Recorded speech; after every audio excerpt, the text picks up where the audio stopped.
आपने पोस्ट भी लगाई और आपने वो लगारी साहब का वो ऐड दिखाया जिसमें वो फ़ज़ाइल बयान कर रहे हैं कि अगर आप सोलर लगा लेंगे तो बहुत ही फ़ायदे में रहने वाले हैं, अगले 25 साल आपके बेहतरीन गुजरने वाले हैं, इतना मुनाफा कमाएंगे, इन चीज़ों से आपकी जान छूट जाएगी। ये ऐड है उनका, कोई पुराना ऐड है 2018 का 2018 का। 18 का। अब जो उन्होंने फैसला किया है इससे असर क्या पड़ेगा, जिन लोगों ने सोलर लगवाए हुए हैं उनकी ज़िंदगियों में क्या फ़र्क आने वाला है? अच्छा फ़र्क भाई, असल में ना मैं चाहूँगा कि थोड़ी सी ना 2-3 मिनट आपके लूँ तफसील से इस मामले को, ताकि आम फहम ज़ुबान में, ताकि आम आदमी या आम शहरी पाकिस्तान का समझ सके। देखिए, हुकूमत के पास बिजली की कमी थी, ठीक है, और ये कमी पिछले काफ़ी अर्से से चलती आ रही थी। ये 90s में भी थी, जब पहली दफ़ा पावर पॉलिसी मोहतरमा बेनज़ीर भुट्टो के दौर में आई और IPPs पहली दफ़ा पाकिस्तान में लगे और 5 प्रोजेक्ट लगे। अच्छा, क्योंकि यहाँ पर बहुत लॉन्ग टर्म अनफॉर्चुनेटली प्लानिंग कभी भी नहीं की जाती।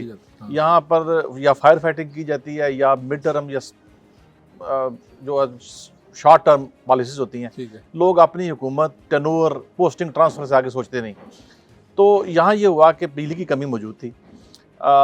मुशर्रफ दौर में काफ़ी ज़्यादा उसके जैसे ही ख़त्म हुआ, सब्सिडीज़ ख़त्म हुई, तो पीपल्स पार्टी ने वो बड़ा मुश्किल वक्त गुजारा उस लोड शेडिंग वाले पीरियड में। ठीक है। नून लीग की गवर्नमेंट आई, इन्होंने 2015 में एक पावर पॉलिसी इंट्रोड्यूस कराई, जिसके तहत उन्होंने IPPs को इनवाइट किया। अब गवर्नमेंट, याद रहे कि ये हुकूमत तब आई जब पीपल्स पार्टी को इस बात पे मार पड़ी कि जब हर घर में बिजली बंद होती थी, लोड शेडिंग नॉर्मल चीज़ बन गई थी जी। उसके बाद नवाज शरीफ साहब ने अपने मंशूर में ये नारा भी लगाया था, और उसके बाद वो आए और बिजली का बहरान था। बल्कि शहबाज शरीफ साहब तो यहाँ कैंप लगा के आपको पता है बैठे रहे और पंखा वगैरह करते थे। अच्छा, अब हुआ ये कि जब इन्होंने इस हैप्पैज़र्ड तरीके से इसको प्लान किया, तो वो आपको पता है कि उसमें बहुत फ्लॉज हैं। एक लंबा अलग प्रोग्राम हो सकता है कि जो उसमें कि साहिवाल में कोल पावर प्रोजेक्ट लगाने का क्या तुक बनता था, जबकि कोल इंपोर्टेड यूज़ करना है आपने और वो साहिल इलाके के पास लगता, उसकी सिर्फ ट्रांसपोर्टेशन की मद में रेलवे 20 करोड़ रुपया साल का कमा रही है। यानी आपने बहरान तो खत्म कर लिया, लेकिन वो इतनी बड़ी कीमत पे किया, बहुत बड़ी कीमत पे, कि वो आज तक हम भुगत रहे हैं। अच्छा, अब हुआ क्या कि आपने 2 काम किए। एक तो आपने IPPs को इनवाइट किया कि भाई आएँ, सरमाया लगाएं और बिजली की कमी पूरी करें। उस कमी को पूरी करने के लिए IPPs में मुख्तलिफ लोग, कुछ लोकल थे और कुछ चाइनीज़ कंपनीज CPEC के तहत आ गई। ठीक है। आपने उनसे कहा कि भाई इक्विटी जो है वो इस तरह से होगी कि 20% इक्विटी इन्वेस्टर लगाएगा, 80% कमर्शियल बैंक देंगे। तो 80% में अब कोट ऑन कोट मैं ये कहूँगा कि ज़्यादातर ये हुआ कि लोगों ने ओवर इन्वेस्टिंग करके प्रोजेक्ट्स लगाए। अगर प्रोजेक्ट था फ़र्ज़ करें 100 रुपये का, 80 रुपये बैंक ने देने थे, 20 उन्होंने वो प्रोजेक्ट की कीमत ही ओवर लगा दी, 200 की दिखा दी, 150 की, 120 की दिखा दी और पैसा सारा बैंकों का लगा दिया।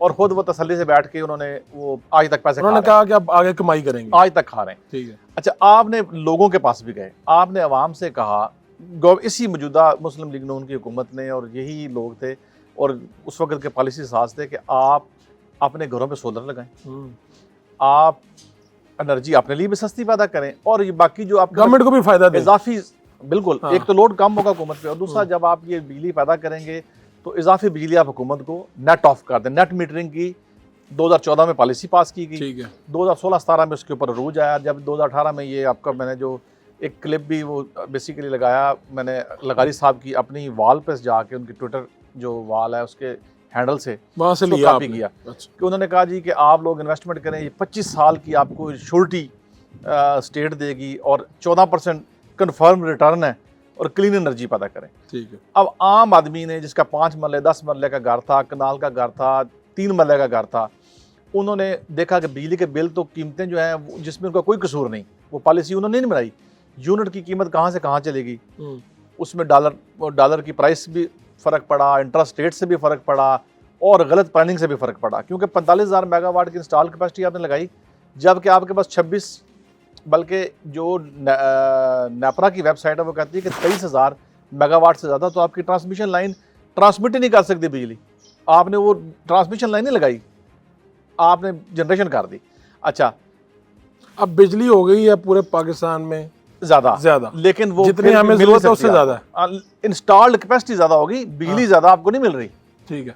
क्योंकि वो उसकी कास्ट इतनी ज़्यादा है कि वो पैदा करने से और ज़्यादा आपको महंगी पड़ती। तो अब हुआ ये कि लोगों ने अब कर्जे लेके अपनी गाड़ियां बेच के, जेवर बेच के, सेविंग्स को पासअंदाज कर, उन्होंने कहा अगले 20-25 साल अच्छे हो जाएंगे सोलर लगाते एक तो, और ये फर्क ये है कि इसमें 100% इन्वेस्टमेंट बंदे ने अपनी पल्ले से की, गवर्नमेंट ने कुछ नहीं किया इसमें, ना गवर्नमेंट ने किया ना बैंकों ने किया, ना बैंकों ने पैसा दिया। अच्छा, यानी एक यहाँ पे तजाद ये है कि जब ये कंपनियां आ रही थी आईपीपीज, तो तब तो बैंक पैसे दे रहा था, ये तगड़े लोग हैं, लेकिन जब ये गरीब लोगों का काम हुआ है तो ना गवर्नमेंट ने बैंकों को कहा कि यार इनकी भी मदद करो, बिल्कुल, इन्होंने 15-20 लाख का सोलर लगाना है, ऐसे ही है, तब कुछ नहीं हुआ, तब उसने अपने पल्ले से किया। सोलर महंगा भी बहुत था उस वक्त, आपको याद होगा, सोलर तो भी सस्ता हुआ। अच्छा, लोगों ने लगाए सोलर, अपने 100% पल्ले से इन्वेस्टमेंट की, और उन्होंने कहा चलें यार हमारे, और ये एक और चीज़ फर्क ये है कि उन्होंने पैसा कमाने के लिए आईपीपीज लगाए, इन्होंने सर्वाइवल के लिए, बकावा के लिए, या पैसा बचाने के लिए कि यार बहुत महंगाई होती जा रही है, दे ही नहीं सकते। आप देखें हाउस होल्ड का एक जो खर्चा है, एक आदमी की नॉर्मल इनकम है यहाँ पे, उसको कर ले मैंने, ठीक है।